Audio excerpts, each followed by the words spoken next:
इस वीडियो में हम बात करेंगे वर्ल्ड की लार्जेस्ट फार्मास्यूटिकल मैन्युफैक्चरिंग कंट्रीज़ के बारे में।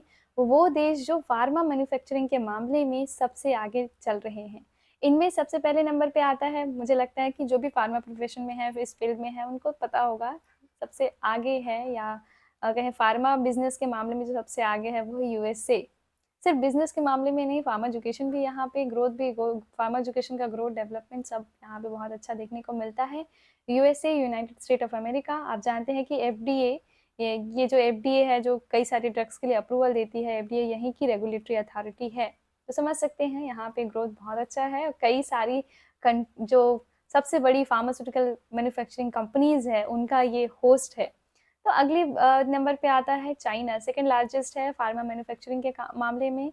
और थर्ड नंबर पे है जर्मनी, जर्मनी से भी बहुत सारी दवाइयाँ एक्सपोर्ट होती है, पूरी दुनिया में डिस्ट्रीब्यूट होती है। जापान, जापान भी, जापान जैसे टेक्नोलॉजी के मामले में पीछे नहीं है, वैसे ही फार्मा के मामले में भी जापान पीछे नहीं है। कई सारी बड़ी बड़ी फार्मास्यूटिकल कंपनीज इसी यहीं से डेवलप हुई है। आयरलैंड, आयरलैंड भी बहुत अच्छी कंट्री है फार्मा मैन्युफैक्चरिंग के मामले में, इसका 5वां नंबर है। वहीं पे स्विट्ज़रलैंड, स्विट्ज़रलैंड देखने में तो खूबसूरत है, साथ ही फार्मा के मामले में यहाँ पे भी कई सारी मैन्युफैक्चरिंग इंडस्ट्रीज कंपनीज हैं। तो ये फार्मा फील्ड में का आता है 6th नंबर पे फार्मा मैन्युफैक्चरिंग के मामले में। देखिए जो नंबरिंग दी जाती है वो कितना रेवेन्यू जनरेट करता है कोई कंट्री फार्मास्यूटिकल मैन्युफैक्चरिंग में, और कितना इनका एक्सपोर्ट होता है, उन सब चीज़ों को बेसिस लेके दिया जाता है। तो ये नेक्स्ट नंबर पे है, 7th नंबर पे है फ्रांस, 8 नंबर पे है इटली, और 9th नंबर पे है इंडिया। इंडिया किस मामले में आगे है फार्मास्यूटिकल मैन्युफैक्चरिंग के किस फील्ड में, ये आप आगे डिस्कस करेंगे। और 10th नंबर पे हमने लिया है बेल्जियम को। ये जो मैंने आपको डेटा दिया है ये 2022 के रिपोर्ट के हिसाब से है, बाकी और बाद में कई सारे डेटाज रिलीज हुए, उस हिसाब से भी लगभग लगभग रेंज यही बना हुआ है।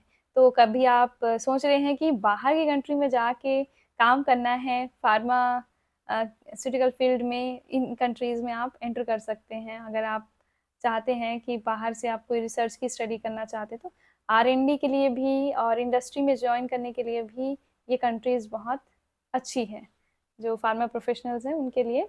बाकी आगे डिस्कस करते हैं कि आखिर ये जो कंट्रीज़ है वो किस मामले में आगे है। फार्मास्यूटिकल मैन्युफैक्चरिंग के मामले में तो है, लेकिन उसमें भी कई सारी चीज़ों को देखा जाता है। जैसे फार्मेसी की फील्ड में अगर आप कहें यूएसए को, तो एक तो प्रोडक्शन में, फार्मा मैन्युफैक्चरिंग में ये बहुत आगे है। कई सारी यहाँ पे कंपनीज़ है जो यहीं से जनरेट हुई है, और पूरा मल्टीनेशनल कंपनीज़, कई सारी बड़ी-बड़ी मल्टीनेशनल कंपनीज़ को ये होस्ट करता है। बाकी अगर आप रिसर्च डेवलपमेंट के मामले में देखें, इनोवेशंस के मामले में देखें, तो बहुत सारी आप देखेंगे हर साल कई सारे ड्रग्स को ये डेवलप करता है, और दुनिया की कई सारी कंट्रीज़ यहीं से अप्रूवल लेके अपने ड्रग्स को मार्केट में लाती है। तो ये बहुत बड़ी कंट्री है, आप देखा जाए देखें तो काफ़ी डेवलप कंट्री है फार्मा के मामले में। नेक्स्ट चाइना, हमने चाइना को सेकंड नंबर पे इसलिए रखा है क्योंकि रैपिडली एक्सपांडिंग है ग्लोबल मैन्युफैक्चरिंग में, ग्लोबल फार्मास्यूटिकल्स के केस में।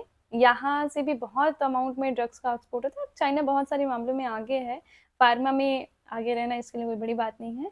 वहीं पर जर्मनी है, जर्मनी जो है अपनी हाई क्वालिटी फार्मास्यूटिकल प्रोडक्ट्स के लिए जाना जाता है। ऐसी कई सारी होम्योपैथिक दवाएँ हैं, ना सिर्फ आप एलोपैथी में जाएँगे, कई सारी जो होम्योपैथिक और दूसरे फील्ड की मेडिसिन है वो भी यहाँ पे बनती है।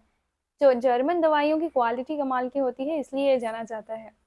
और इंडिया, इंडिया को हमने इस लिस्ट में लिया है, और हमारा देश सच में देखा जाए तो कहते हैं ना कि एक देश जो पूरी दुनिया के भले के लिए बना है, उसमें से है। जितनी भी जेनरिक दवाइयाँ हैं उसका मैक्सिमम एक्सपोर्ट पूरे वर्ल्ड वाइड में इंडिया से होता है।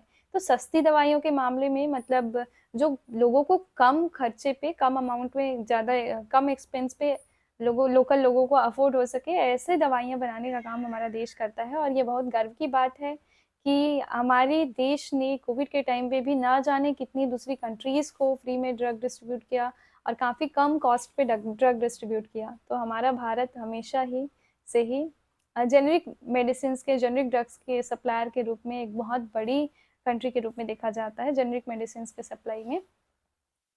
अगला जो हमने लिया था स्विट्ज़रलैंड, इसको लेने का रीज़न ये है कि ये बहुत सारी जो बड़ी-बड़ी कंपनीज़ है, उसको होस्ट करता है। मतलब इनके यहाँ हैं ऐसी कंपनीज़ जो मल्टीनेशनल है, और यहीं से एक्चुअली में इनका हेडक्वार्टर, यहीं पे इनका हेडक्वार्टर है।